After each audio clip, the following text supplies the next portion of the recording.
అసలు మీ నుంచి ఈ కుర్రాళ్ళు నేర్చుకోవాల్సింది చాలా ఉందండి. వయసుదేముందండి, ఎవరికైనా వస్తుంది. కానీ చదువు అందరికీ రాదుగా. ఈ పట్టుదల, ఈ కృషి సూపర్ సార్. మీరు నాకు చాలా బాగా నచ్చారు. వస్తానండి. Good night. మా అన్న అచ్చు నీలానే ఉండేవాడు. నిన్ను చూస్తుంటే అచ్చు వాణ్ణి చూసినట్టే ఉంటుంది. నీతో మాట్లాడుతుంటే అచ్చు వాడితో మాట్లాడుతున్నట్టే ఉంటుంది. అందుకేనన్నా ఈరోజు వాడు పుట్టినరోజు. గుడికెళ్ళి వస్తుంటే నువ్వు కనిపించావు.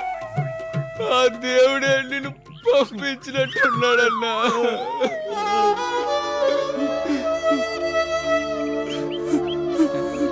పడిపోయాడు అదవా. ఈ దెబ్బతో వెంకిని వదిలిపోరా అంటే పోతాడు.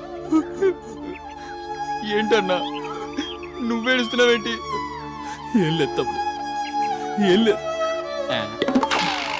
చూడు తమ్ముడు, ఇక్కడి నుంచి ఈ అన్నున్నాడు. ఏం జరిగినా నాతో చెప్పు. वो पपचाराली इल्ला पंजोर ओले पंड पंगल उर पल सत्तर तर मलाजे याले कंजर पाल उड़ा ఎవర్రా నువ్వు? అసలే మా ఫీజులు కట్టలేక మేం బాధపడుతుంటే నువ్వెవడ్రా మధ్యలో? ఈసారి కనుక మాకు కట్టబట్టవా చంపుతా నా కొడుకు.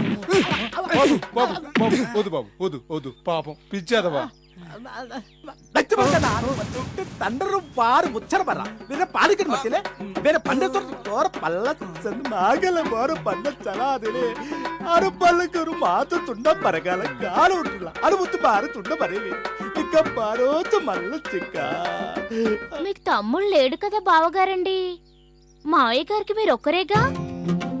ఇది ఆ బంధం కాదు వెంకటలక్ష్మి, ఈ బంధం ఆ దేవుడిచ్చిన బంధం. బాగుంది త్యాగుభాయ్. ఈ వెంకమేమో సూర్యుడినే దేవుడు అంటుంది, నువ్వేమో ఏకంగా దేవుడే తమ్ముడిని పంపించాడంటున్నా. మీరిద్దరూ కలిసి రోజు జపాలకి భజనాలకి వెళ్ళండి. నవ్వకండమ్మా, నన్ను నమ్మండి, ఇది నిజం. ఇప్పుడే ఇందాకే నా తమ్ముడిగా స్వీకరించాను. ఎవరిని బావగారండి? లక్ష్మి అని ఆ లక్కీ గారిని వెతికి తీసుకొస్తానన్నాడే ఆ తమ్ముడు. లక్కీయా? లక్కీ ఎవరు? నువ్వుండు విశ్వదా, అది కాదు బావగారండి. నువ్వు త్యాగుబాయ్ లక్కీని అదే లక్ష్మిని అంత ఆప్యాయంగా తమ్ముడు అని పిలుస్తుంటే కాదు కూడదనంటావే, నీకేమైనా మెంటలా? బాయ్ అంటే అన్నే కదా? అవును బాయ్. మరి చెల్లెల్ని ఏమంటారు? బెహన్. థ్యాంక్ యూ బెహన్, నువ్వు ఒక్కదానివే నన్ను బాగా అర్థం చేసుకున్నావు. వస్తాను. అక్కడ నా తమ్ముడు నా కోసం వెయిట్ చేస్తూ ఉంటాడు. వస్తాను. పిచ్చి మొద్దు, లక్కీయే లక్ష్మి అని తెలిస్తే మీ బావ లక్కీని చంపి జైలుకి వెళ్తాడు. నువ్వు ముసల్దాన్ అయిన తర్వాత తిరిగి వస్తాడు. అప్పుడు ఓకేనా? మరందుకే నువ్వు కూడా చెప్పొద్దు. చూడండి బాబు, మీకెన్నిసార్లు చెప్పినా నా బాధ మీకు అర్థం కావడం లేదు. ప్రమాణ పూర్తిగా చెప్తున్నాను, నేను శ్రీశైలాన్నే, తిరును కాదు.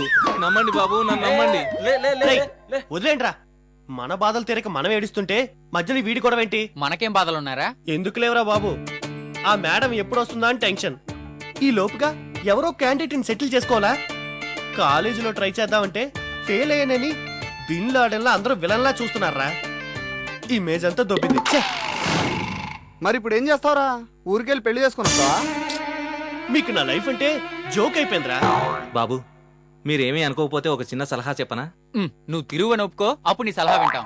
రై, వీడు తిరుగు అయితే ఏంటి, శ్రీశైలం అయితే ఏంటి, శ్రీకాళహస్తి నాకేంటి? ఇప్పుడు వీడు చెప్పే ఐడియా నాకు కావాలి, చెప్పరా.